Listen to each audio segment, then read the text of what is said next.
price of freedom is always high, but Americans have always paid it. Hello, my name is John Fitzgerald Kennedy, or Jack to my family and friends. I was born in Brookline, Massachusetts on May 29, 1917. I have 3 brothers and 5 sisters, but as some of you can imagine, it is very stressful. I made up for that stress by becoming a prankster. One time I even blew up a toilet seat at school. After high school, I went to 4 different colleges, 2 of which even being Harvard and Princeton.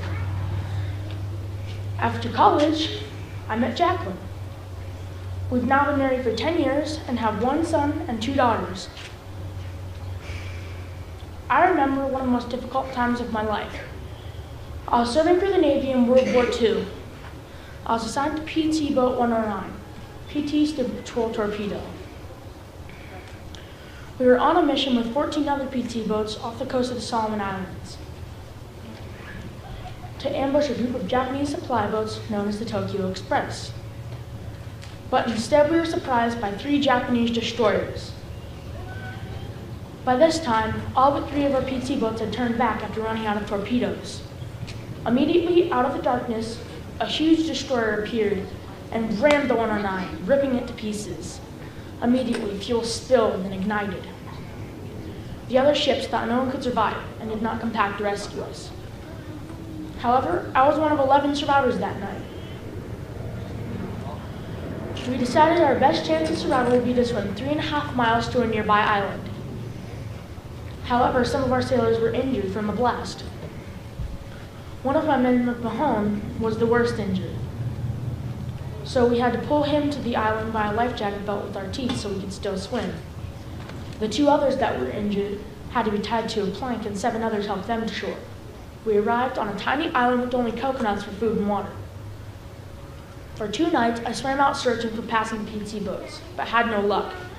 We had to go at night to make sure we weren't spotted by Japanese boats. Again, we decided we would have to swim, this time 1.5 miles, to another nearby island. We arrived on the island, and I located 2 natives who showed me how to carve a note in a coconut shell. The note said, "Naru is, native knows position. He can pilot, 11 alive, need small boat." Luckily, the natives found a military base and delivered my coconut message. I'm very grateful for that. Those days ended up earning me the Navy Medal and the Purple Heart Medal. My father got me started in politics when I was very young. At first, I did not expect much to come from it, until one fateful day, my father suggested that I run for the presidency of the United States of America. At first, I was very hesitant, but finally, my father convinced me. I was going to do it. I was going to run to be the President of the United States of America. At one of my debates, I was asked the question, "Have you ever done an honest day's work in your life?" I just replied with a chuckle, "No, I can't say that I have."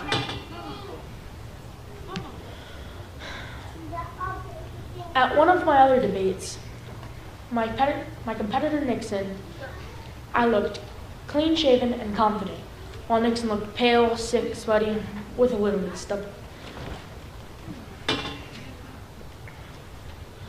Upon becoming elected to be the youngest president elected so far, I was able to neutralize the confrontation between the Soviet Union and America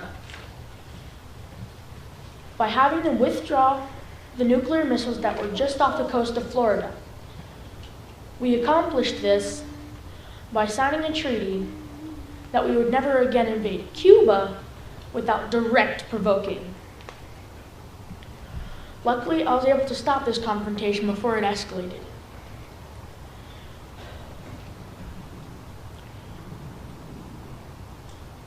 Another thing I'm proud to take credit for is my speech at 2 a.m. at the University of Michigan, while I was still campaigning for the presidency. I had arrived with a plan of going to sleep, but instead there were 10,000 students waiting to hear me speak. So I did. I asked how many of them would be willing to serve their country by living and working in this developing world. There was such a positive response of answers that a new opportunity, a new agency was born. We decided to call this new agency the Peace Corps. Thank you all for your precious time. Any questions?